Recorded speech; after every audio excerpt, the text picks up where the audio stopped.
Welcome to the You're Not Crazy podcast, hosted by Jessica Knight, a certified life coach who specializes in healing from narcissistic and emotional abuse. This podcast is intended to help you identify manipulative and abusive behavior, set boundaries with yourself and others, and heal the relationship with yourself so you can learn to love in a healthy way. You can connect with Jessica and find additional resources, content, and coaching at emotionalabusecoach.com. Hello, and thank you for being here. Before we dive in, I want to go through the fine print and share how we can work together. Because healing from this kind of pain takes a lot more than time. Everything I do is highly personalized. I don't walk you through a one-size-fits-all program. I listen, I reflect, and I guide you based on what you're facing right now. And some people work with me through a one-time validation call, which is offered on my website, where we zero in on what issue you're struggling with and start to untangle it together. Others work with me on a weekly or bi-weekly basis, depending on what's going on in your specific situation. You can also explore self-paced courses and toolkits at jessicaknight.thinkific.com, including Divorcing a Narcissist 101 and the Emotional Abuse Breakthrough course.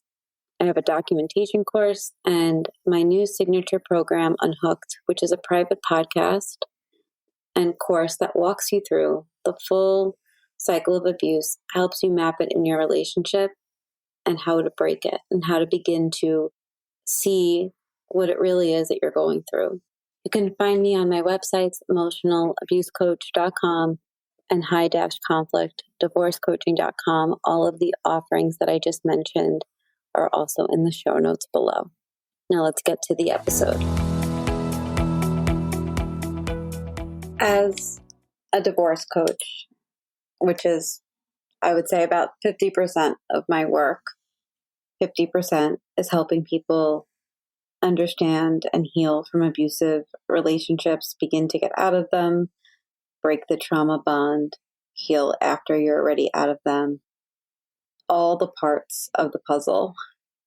And sometimes when we are going through divorce, we're still so much in the cycle and in the gaslighting and in the trauma of it all that it becomes very difficult for people to get outside of it. It's almost like it pulls us right back into that same trauma response that we were in before when we were in the relationship, because it becomes so hard to break free from it. And this week I was working with a client, and a lot of clients will share or CC or BCC me on emails with their attorneys.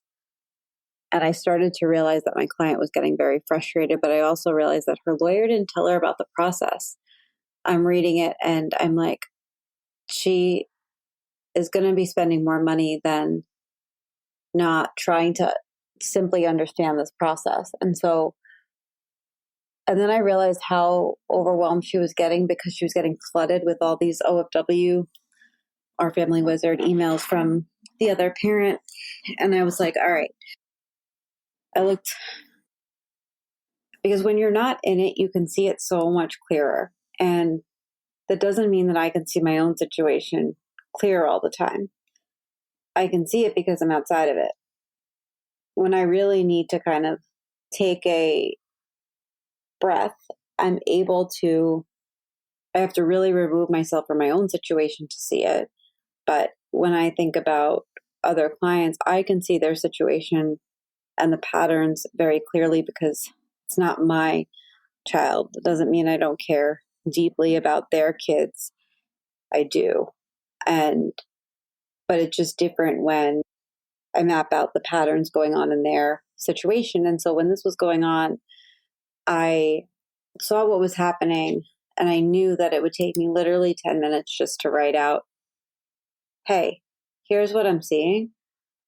This is what you need to do for mediation. And I just made a list and I emailed it to her. And I put in examples of what I knew, because from my notes or from all of our conversations, there was so much that I already had. And so a lot of times I do see that clients are doing everything that they were supposed to. They hired a lawyer, they filed what they needed to be filed, followed every piece of advice, and yet everything still feels upside down. And so their inbox can be full of all these emails that they can barely decode. They have so many issues going back and forth to the other parent, especially if when people have more kids, it just feels like there's, especially with the older kids, that things get really, I mean, I could say the same about younger kids. It goes both ways. But when the other parent is making so many conflicting statements, and the professionals that are included in all of this, so the lawyers, parent coordinators, mediators, if all the information feels contradicting, a lot of times people are left wondering what is even happening here. And I think that, or I approach my job as like, my job is to see the full picture when everyone else is looking at different pieces of the puzzle or the piece that they are responsible for. I feel like as my role as the divorce coach is to look at all of it. And like, I sometimes realize that I put a lot on myself to look at the strategy, but I feel like that's my job, is that, you know, if everyone's doing their job and then I look at the pieces of the puzzle, and so maybe like somebody worked out this side of the puzzle and someone worked out that side of the puzzle, and someone is like, has all the edges, and then I look at it and I'm like, oh my God, we just need to do these three things and things come together, or this is the missing piece. That's my superpower. And the client that I was just talking about, I'm going to change her name. I'm going to call her Marissa because I don't like exposing anybody's details. She just literally started our call with, this week has been a complete disaster. And she had so much going on, managing appointments and the mental load of such a contentious divorce with somebody who is very unpredictable and is being extremely financially abusive. And she's filed motions. She's had a couple of hearings. And she's tried to keep up with her attorney's correspondence, but it does feel sometimes that the attorney they're not building each correspondence off of each other, which like when attorneys are busy, that absolutely can happen. But I think the problem is that when she would communicate something to the attorney, she kept having to re-say it. And so she'd get really frustrated. And when I read through that most recent chain, I could see why she felt lost. There were different threads referencing the motions that she filed. And at one point, the ages of the kids were wrong. They referenced discovery, so like financial discovery that has not been exchanged on either side. And there were so many notes that made it sound like things were like progressing, but in reality, nothing was moving. It was like as if she was still stuck in back to filing. And it was the classic high conflict fog that I think we get stuck in, where the contradictory information creates the confusion. And now our confidence becomes destabilized because now we're trying to kind of keep pushing forward, keep getting ahead, keep correcting. So when I see that kind of chaos, I slow everything down. That's how I think about it, is I know what it's like to live it. And so if I can take a step back and slow everything down and help somebody get organized, then I do that. And I went through every email, every filing, and note that she had shared. And then I just created a single email to document and anchor everything with an overview of what actually happened, what's missing, what she wants, and a few of the core issues. And so there's enough space for her to fill in, you know, what those issues are too.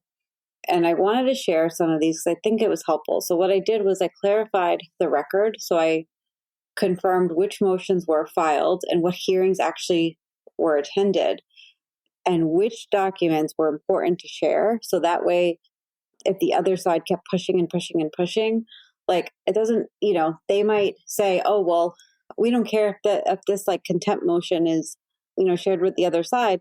Yes, neither does my client because it doesn't say anything. But the ones where she really explained what was going on, she wanted to share. And then articulating her position, I helped her frame the reality without over-explaining, but just giving some key examples. We also highlighted the ongoing issues. So there's so much lack of transparency from her ex and a big refusal to engage in any conversations. And so we needed some core examples so that she could show that. And then if she got hung up on things, I made a note of where we need to come up with simple language to just explain what's going on, because I know a pattern that she feels is that she gets flustered in these conversations. So if she has a document she can go back to and say, okay, this sentence is grounded in fact, in neutrality. I can just read this off if I'm feeling like I'm getting overwhelmed, but it was grounded in what the actual issues were. And I made a note of like what those would be. And then when we talked, we worked on them, and came up with some of those examples too. But I think the outline was really helpful. And because when you're dealing with a high conflict ex or a confusing legal process, you end up holding everybody else's mess like in your hands.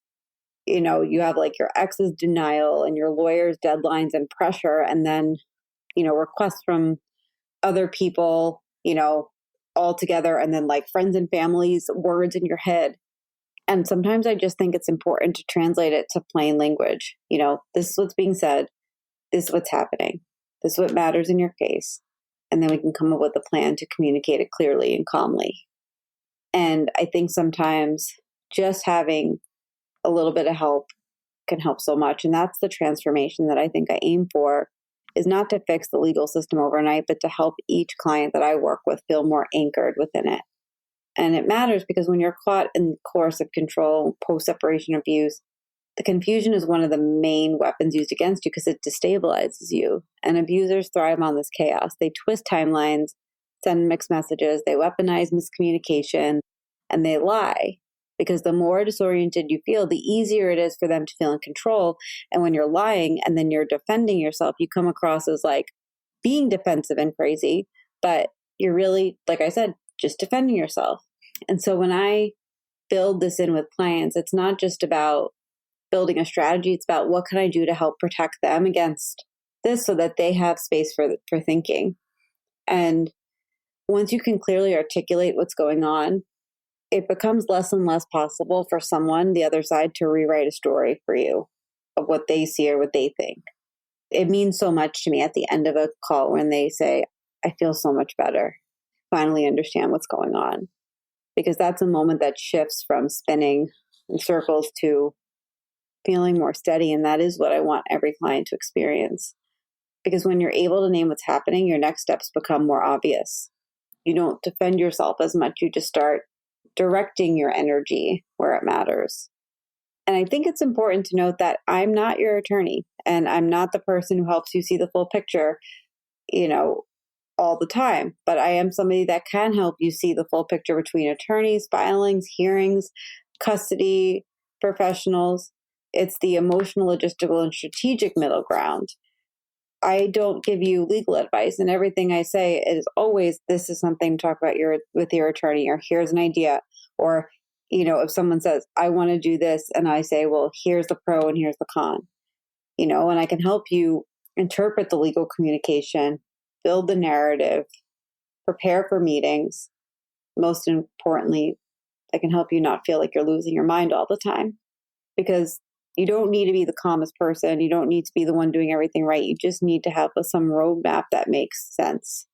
And I think that all of this is so hard. All of this is a place no one ever wanted to be. We didn't sign up and say, one day I'm going to get a high conflict divorce. But if you can have more tools, the better you will feel. If you need support, you can always look at my courses online. They are through Thinkific. They are at high-conflictdivorcecoaching.com. You also can reach out to me at jessica@jessicaknightcoaching.com. And I spent all of October writing about this topic, high conflict divorce and co-parenting, on Substack. So if this resonates with you, this is really just an example of what the work looks like. And like maybe there's some nuggets that you get out of like, how do I want to feel? I highly recommend going and looking at that because I think it would be helpful. Thank you, as always, so much for being here.